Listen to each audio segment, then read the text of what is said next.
আসসালামু আলাইকুম। আমি আজকে একটু দেহ নিয়ে আলোচনা করব।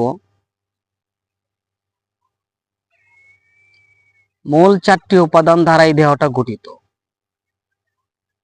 দেহ, আত্মা, মন, জ্ঞান। আজকে দেহটা নিয়ে আলোচনা করব। আমাদের এই দেহটাকে চিনতে হবে,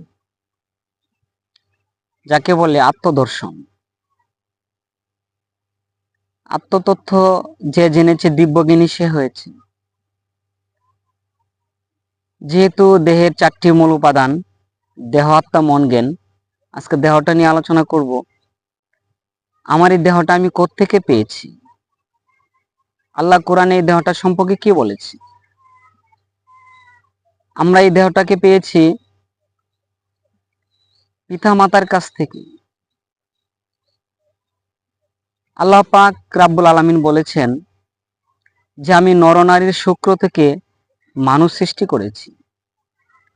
তাহলে আমরা দেহটা পেয়েছি পিতা মাতার কাছ থেকে। এটি একটি আধ্যাত্মিক অনুসন্ধান, কারণ দেহটাকে চেনা প্রত্যেকটা মানুষের খুবই গুরুত্বপূর্ণ।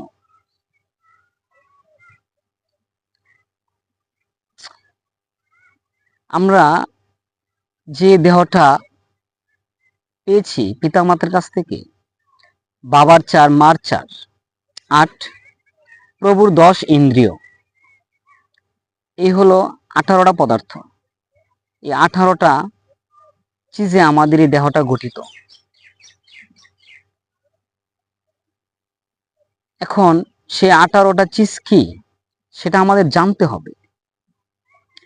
চুল, চামড়া, গোস্ত, শিরা, হাড়, মজ্জা, মণি, মগজ, চক্ষু, কর্ণ, নাসিকা, জিহ্বা, ত্বক, বাক, পানি, পাদ, পায়ু ও প্রস্থ, এই 8টা চিজ, 8টা ধাম, 8টা মুকাম। এক্ষেত্রে আবার লালন সাহেজি বলেছেন যে 18 মুকামের মাঝে জ্বলছে একটা রূপের বাতি, এ বড় আজব কুদরতি। 18 ধাম, 18 চিজ, 18 মুকাম, 18 সিফারা, 18 দিয়ে আমরা যা বুঝি দেহতত্ত্বে, তাই এই 18টাকে বোঝানো হয়েছে।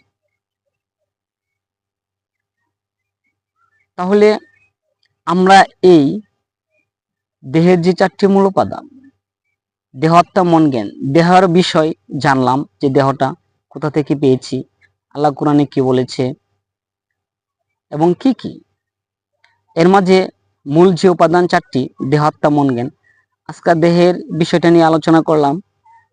আরেকদিন আত্মা নিয়ে আলোচনা করব, মন নিয়ে আলোচনা করব, জ্ঞান নিয়ে আলোচনা করব।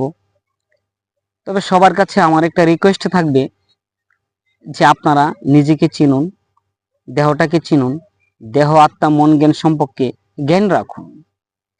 কারণ আত্মতথ্য জানা প্রত্যেকটা মানুষের অপরিহার্য, গুরুত্বপূর্ণ। কারণ আপনি নিজেকে চিনতে হবে। নিজেকে চিনলে আপনি প্রভুর দর্শন পাবেন। সেজন্য আমাদের প্রত্যেকটা মানুষকে সৎলোক, গুরুমুখী হতে হবে। যারা সৎ, উলিয়া উলিয়া, সাধক, তাদের মুখী হতে হবে। কারণ এ বিষয় জানা খুবই জরুরি। যখন আপনি এই বিষয়গুলো জানবেন, তখন আপনি আল্লাহর অস্তিত্ব খুঁজে পাবেন। কারণ প্রত্যেকটা মানুষের মাঝেই আল্লাহ বিরাজমান। ধন্যবাদ সকলকে। অন্য আরেকদিন আত্মা নিয়ে আলোচনা করব।